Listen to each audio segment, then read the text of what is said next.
English Daily, the podcast. Your English journey starts now. Hello and welcome to English Daily Podcast. I'm Anna, and I'm so excited to be here with you today. And I'm Jack. And I have to say, Hannah, I'm really looking forward to this conversation because it's something that affects all of us every single day.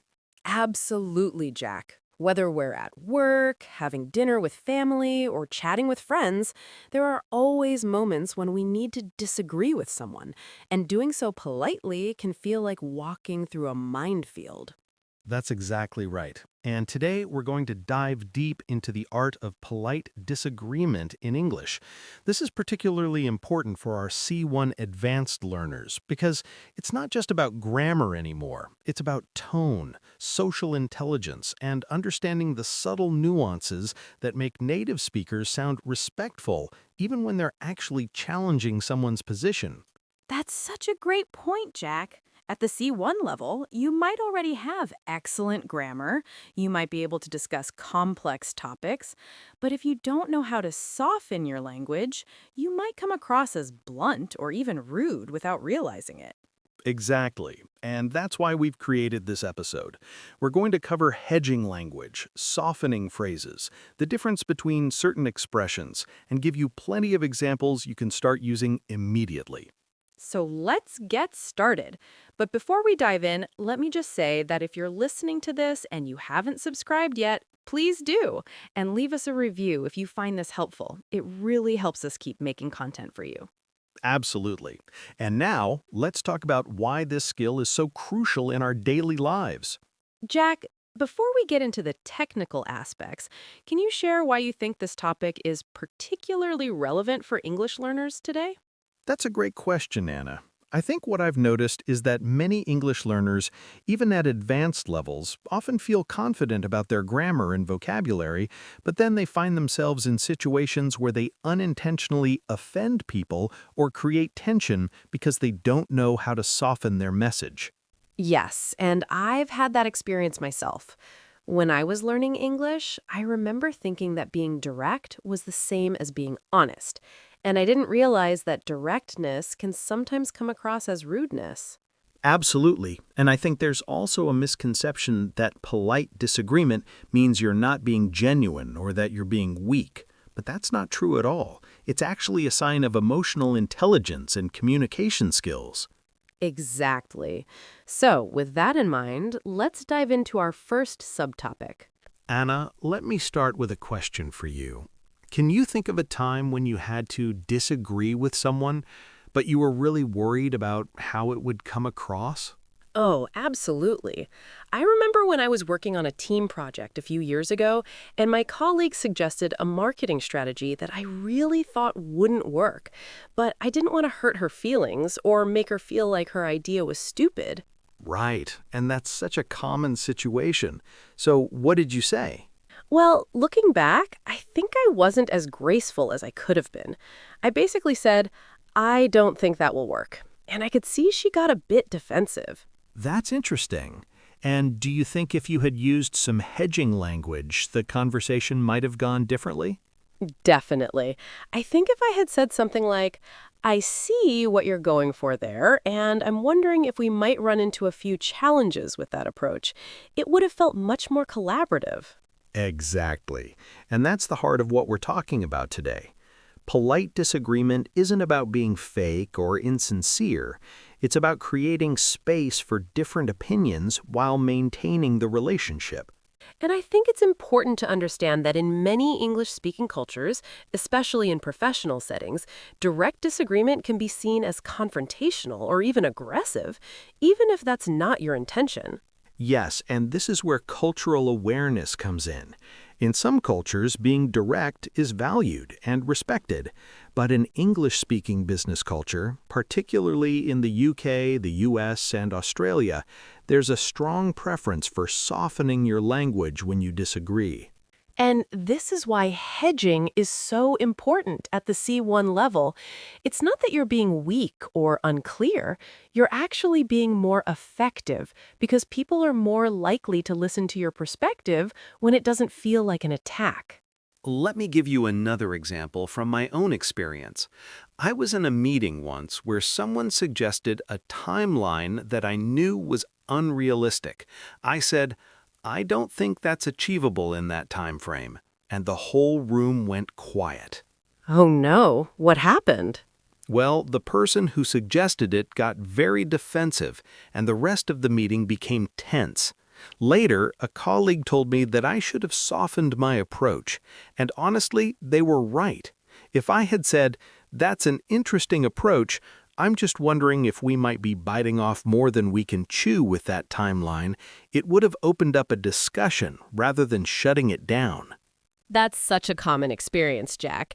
And I think many of our listeners have probably been in similar situations. The good news is that once you learn these techniques, you can use them naturally. Absolutely. And that's what we're going to teach you today. So let's get into the specifics of how hedging works. But first, Jack, can you explain the psychological basis for why hedging works? Why does softening our language make people more receptive? That's a great question. I think there are a few reasons. First, when you hedge, you're signaling that you're open to dialogue. You're not presenting your opinion as the absolute truth. Second, you're showing respect for the other person's perspective, even when you disagree. Third, you're giving them an out, a way to consider your point without feeling like they've lost the argument. That makes sense, and I think it's also about preserving harmony. In many cultures, maintaining good relations is prioritized over winning an argument.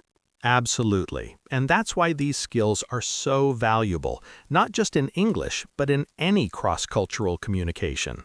Let's start with the concept of hedging. Jack, how would you explain hedging language to someone who's never heard the term? Good question. Hedging language is basically words and phrases that make your statement less absolute, less certain. It softens the impact of what you're saying and gives the other person room to consider your perspective without feeling attacked. Right. So instead of saying, "you're wrong," you might say, "I might be seeing this differently," or "I could be wrong, but..." These phrases signal that you're not claiming to have the absolute truth. And that's crucial, because when people feel like you're claiming to be right and they're wrong, they get defensive. But when you hedge, you're essentially saying, "Hey, this is just my perspective, and I'm open to being convinced otherwise." There are so many hedging phrases in English. Let me think of some common ones. I think, I feel, in my opinion, it seems to me, perhaps, maybe. I'm wondering if... Exactly. And these are things that even intermediate learners know. But what we're talking about today is taking that to the next level, using more sophisticated hedging that still sounds natural and professional. Can you give us some examples of more advanced hedging, Jack? Of course, instead of "this is wrong," you might say, "I'm not entirely convinced this is the best approach." Or instead of "that won't work," you could say, "I'm somewhat skeptical about whether that'll work in practice." I see. So it's about using words like entirely, somewhat, necessarily to soften the absolute nature of your statement. Exactly. And there's also a whole category of what we call formulaic expressions, set phrases that are commonly used for hedging. We'll cover many of these in our vocabulary breakdown section. So let's talk about some specific phrases that are really useful for polite disagreement. But first, let me remind our listeners that we're going to have a vocabulary breakdown section later where we'll go through these in detail. Yes, and we'll give you plenty of examples of how to use each one in context. But for now, let's discuss why hedging works psychologically. I think it comes down to face saving. In many English-speaking cultures, people want to save face. They don't want to appear wrong or foolish in front of others. When you hedge, you're giving them an out, a way to consider your perspective without losing face. Absolutely, and this is something that's particularly important in professional settings. If you're disagreeing with a colleague in front of your manager, you want to do it in a way that doesn't make them look bad. Right. So instead of saying, "that's not going to work," you might say, I see where you're coming from, and I'm just thinking about a potential challenge we might face. And the key is that you're not actually giving up your position. You're still disagreeing, but you're doing it in a way that's much more likely to get a positive reception. So practice these phrases, and you'll find that people are much more receptive to your feedback and your perspectives. And one more thing, hedging isn't just about disagreement. You can use it for giving any kind of feedback or expressing opinions that might be sensitive. It's a general communication skill that will serve you well in many situations. Now, let's talk about what we call strategic hooks. These are phrases you use to introduce your disagreement in a way that prepares the listener for a different perspective. Yes, and two of the most common ones are "don't get me wrong" and "I see your point." But they actually work in slightly different ways. That's a great observation. Let me break this down.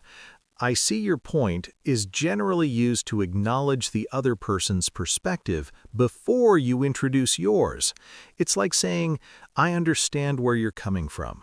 Right, and it's often followed by something like "however" or "but" or "at the same time."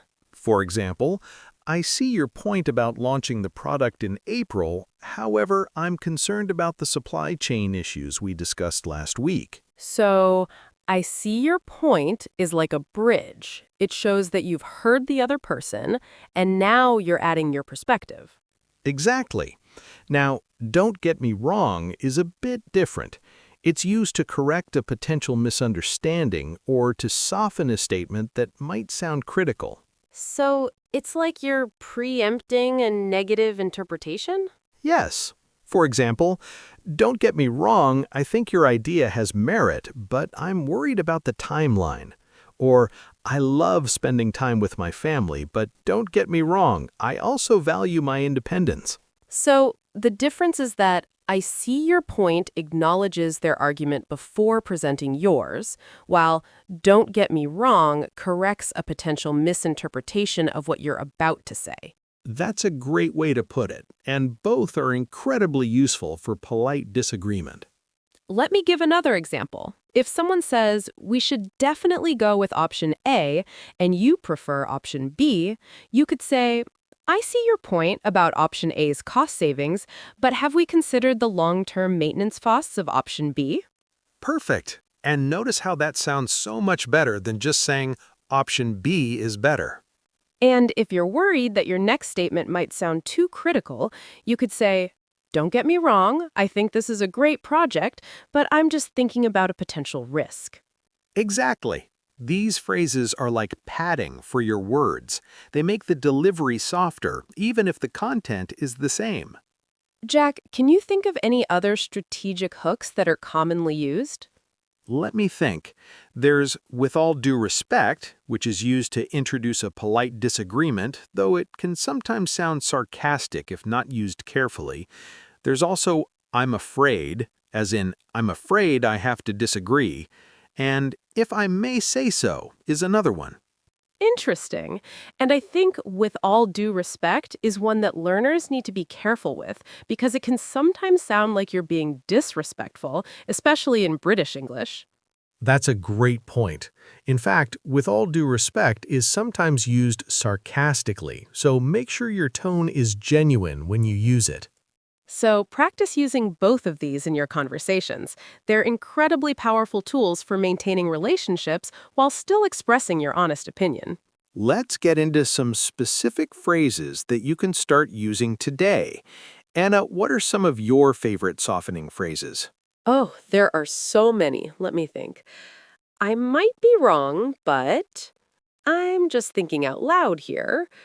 This is just my 2 cents.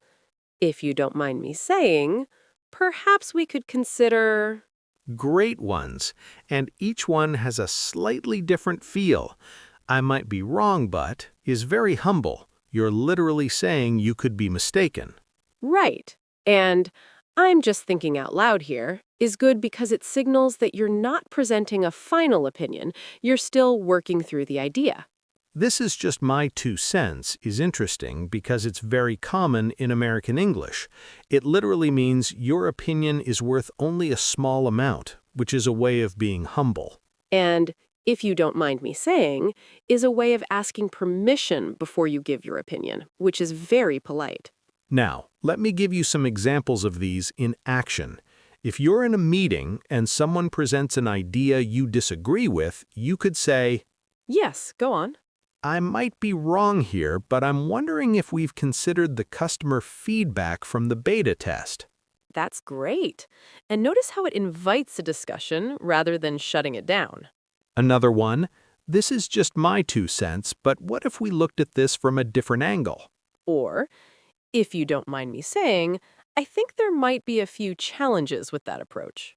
And these work because you're still giving your honest opinion. You're not backing down from what you believe.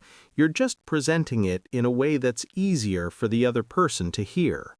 I love using perhaps we could consider because it sounds so collaborative. Perhaps we could consider a different timeline.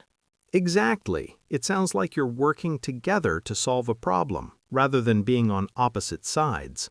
And another one I really like is, I'm not sure if this applies here, but this is great because it presents your point as something that might not even be relevant, which takes away any pressure. That's a good one. It humbly presents your point as tentative. What about, I'd like to offer a different perspective? That's excellent too. It's direct but polite. I'd like to offer a different perspective signals that you have something to add, but you're not claiming to be right. And let's not forget about, that's an interesting point, followed by your disagreement. Yes, that's a great one too. It acknowledges their point before you add your own. There's also, I understand where you're coming from, but, which combines understanding with disagreement. And that's very powerful because you're showing empathy while still expressing your own view. So, to recap, some key softening phrases include, I might be wrong, but I'm just thinking out loud here. This is just my 2 cents. If you don't mind me saying, perhaps we could consider, I'm not sure if this applies here, but I see things a little differently. I'd like to offer a different perspective. I understand where you're coming from, but... and we'll have a complete list in our vocabulary breakdown section later in the episode. Now, let's talk about how to adapt your approach for different contexts. Not all situations require the same level of softening, Jack. Absolutely. What might be appropriate in one setting could sound overly formal or even insincere in another. Let's start with the workplace. In a professional setting, especially in meetings or emails, you generally want to be more careful with your language. Right. In a workplace context, I would recommend using phrases like, I see your point, however, or that's an interesting perspective, I'm just wondering about, or I appreciate you sharing that idea, I have a slightly different take on it. And it's interesting, in some workplaces, especially in the US, directness is actually valued. But even then, you want to be respectful. That's a good point. In startup culture, for example, people often value speed and directness, but even then, you can be direct without being rude. I disagree because can be fine, but you might want to add something like, let me explain my reasoning. Now, what about social situations, like when you're having dinner with friends or family? Social situations can be more relaxed, but also more sensitive because you're dealing with personal relationships. You might want to use even softer language because you don't want to damage the relationship. So, things like, I guess I see it differently, or I've always thought of it another way work well. Or, that's an interesting view. I've always believed. And then there's online communication. This is a whole different ballgame. Oh, absolutely. Written communication can be so easily misinterpreted because you don't have tone of voice or body language. That's why you often need to be even more careful with softening language in emails, texts, or social media comments. For example, instead of saying, you're wrong, you might write, I see it a bit differently. Have you considered? Or, that's an interesting perspective. I had a different experience with that. And one more context, giving feedback to friends or colleagues. This is somewhere between workplace and social. You want to be honest, but kind. So phrases like, I care about you, so I want to share my honest thoughts. Or, I hope you don't mind me saying this, but work well. The key is to read the room and adjust accordingly. If you're not sure, it's always better to err on the side of being too soft rather than too direct. And Jack, what's your advice for people who are naturally more direct? How can they adapt? That's a great question. I think if you're naturally direct, it might feel uncomfortable at first to use all these softening phrases, but I'd suggest starting small. Maybe just add one hedging phrase to your usual disagreement and see how it feels. And remember, being polite doesn't mean being wishy-washy. You can still be clear and firm while being respectful. Now, let's talk about some common mistakes that learners make when trying to disagree politely. Anna, what have you seen? One big mistake is overhedging. Sometimes learners use so many softening phrases that it becomes unclear what they're actually saying. Right. Like saying, I think maybe possibly we could perhaps consider if it's at all possible that we might want to look at another option. That just sounds wishy-washy. Exactly. There's a balance.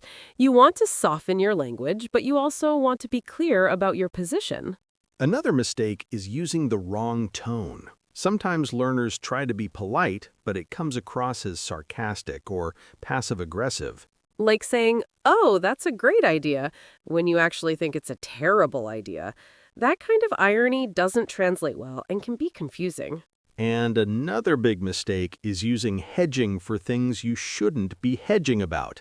If you've been asked a direct question, you don't want to avoid giving a clear answer. Right. If someone asks, do you agree? And you really don't agree, you should say so. But you can do it politely. I see where you're coming from, but I actually disagree. And finally, don't forget about body language and tone of voice, especially in person. Even with the right words, if your tone is aggressive or your body language is closed off, it won't work. So make sure you're also paying attention to how you're saying things, not just what you're saying. The good news is that with practice, these skills become natural. And remember, it's always better to err on the side of being too polite than too direct, especially when you're not sure. What about the mistake of using too formal language in casual situations? That's a good one.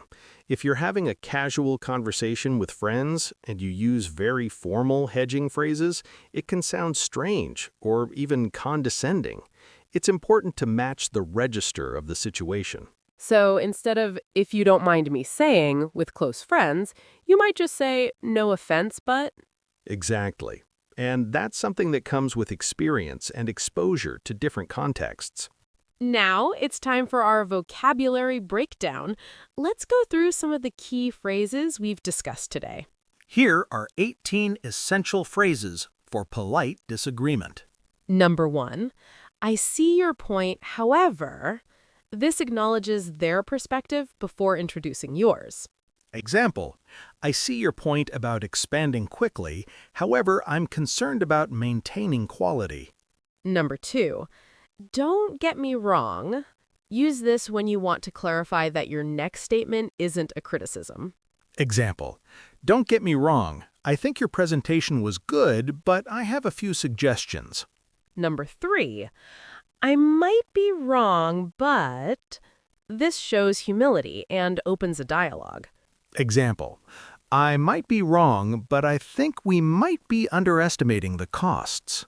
Number 4, this is just my 2 cents, a humble way to offer your opinion. Example, this is just my 2 cents, but have we considered the alternatives? Number 5, if you don't mind me saying, asking permission before giving your opinion. Example, if you don't mind me saying, I think there might be a better approach. Number 6, perhaps we could consider a collaborative, suggestion-sounding phrase. Example, Perhaps we could consider extending the deadline. Number 7. I'm just thinking out loud here. Signals that you're still forming your opinion. Example, I'm just thinking out loud here, what if we approached this differently? Number 8. I have a slightly different take on this. A gentle way to introduce an alternative view. Example, I have a slightly different take on this situation. Number 9. I'm not sure if this applies here, but a tentative way to offer a potentially relevant point. Example, I'm not sure if this applies here, but I had a similar experience last year. Number 10. That's an interesting perspective. I've always believed in the opposite approach. Example, that's an interesting perspective. I've always believed in the opposite approach. Number 11. I understand what you're saying, however, another way to acknowledge before disagreeing. Example, I understand what you're saying, however, I think we need more data. Number 12. Would it be possible to? A question format that's softer than a direct statement. Example, would it be possible to review the budget again? Number 13. I guess I see it differently. Casual and friendly sounding. Example, I guess I see it differently than you do. Number 14. From my perspective, centers your view as your personal perspective. Example, from my perspective, this poses some significant risks. Number 15. I appreciate your idea and am wondering if combines appreciation with a gentle challenge. Example, I appreciate your idea, and I'm wondering if we've accounted for all the variables. Number 16. I'd like to offer a different perspective. Professional and respectful. Example, I'd like to offer a different perspective, if I may. Number 17. That's an interesting point. Have you considered? Acknowledges their point and adds a question. Example, that's an interesting point. Have you considered the environmental impact? Number 18. I'm afraid I have to disagree. A polite but firm way to express disagreement. Example, I'm afraid I have to disagree with that assessment. These are all phrases you can start using today. Practice them in your conversations and you'll sound much more natural when disagreeing politely. And remember, it's not about using all of these at once. Pick one or two that feel natural to you and start there. Now let's move on to some reflection questions. These are for you to think about after the episode or to discuss with a study partner. Question 1. Can you think of a recent situation where you needed to disagree with someone? How did you handle it? And what would you do differently now? Question 2. Which hedging phrase do you think you'll use most often? Why? Question 3. How does the concept of face saving apply in your native language and culture? Is it similar to or different from English-speaking cultures? Question 4. Have you ever experienced miscommunication because of directness or indirectness in English? What happened? Question 5. In your professional or social life, which context do you find most challenging for expressing disagreement? Why? Question 6. How might over-hedging affect communication? Can you think of an example? Question 7. What is the difference between being polite and being passive? How can you ensure your disagreement is still heard clearly? Question 8. How do you think these polite disagreement skills might be different in written versus spoken communication? Question 9. Can you think of a situation where being too direct actually worked better than being indirect? What was different about that context? Question 10. How will you practice these phrases in your daily English use this week? Take your time with these questions. They'll help you internalize what we've discussed today and apply it to your real life. Before we wrap up, I want to share one more personal story. A few months ago, I was having dinner with a group of friends, and the conversation turned to politics. One friend made a statement that I strongly disagreed with. Oh, that can be so awkward. What did you do? Well, first, I took a breath. I didn't want to react emotionally. Then I said, I see where you're coming from, but I've always thought about it differently. Here's why. And I explained my perspective calmly. And how did they react? Actually, it went really well. The conversation remained respectful, and at the end of the night, my friend thanked me for expressing my views in a way that didn't make them feel attacked. That's a great example, Jack, and it shows that these skills really do make a difference in real-life situations. Absolutely. And I think the key is that I focused on explaining my reasoning rather than just stating my opinion. That's such an important point. It's not just about the words you use, it's also about the way you present your argument. Exactly. And that's something we'll probably do another episode on, how to build a persuasive argument while still being respectful. Well, Jack, I feel like we've covered so much today. We really have. From understanding why polite disagreement matters to learning specific phrases and techniques, I hope our listeners feel equipped to handle difficult conversations with grace. Remember, the key is to balance honesty with respect. You're not trying to hide your true opinion, you're presenting it in a way that invites discussion rather than conflict. And practice makes perfect. The more you use these phrases, the more natural they become. Start small, maybe in low-stakes situations, and work your way up to more challenging conversations. And don't forget to download our vocabulary list from the show notes. It will help you review and practice all the phrases we covered today. Yes, and if you have any questions or want to share your experiences with polite disagreement, feel free to leave us a comment or send us a message. Thank you so much for listening to English Daily Podcast. I'm Anna. And I'm Jack. Until next time, keep practicing and keep improving your English. Bye for now. Take care, everyone. Your learning journey doesn't stop here. Keep improving your English. Click the next video or explore more episodes we've picked just for you. See you in the next lesson.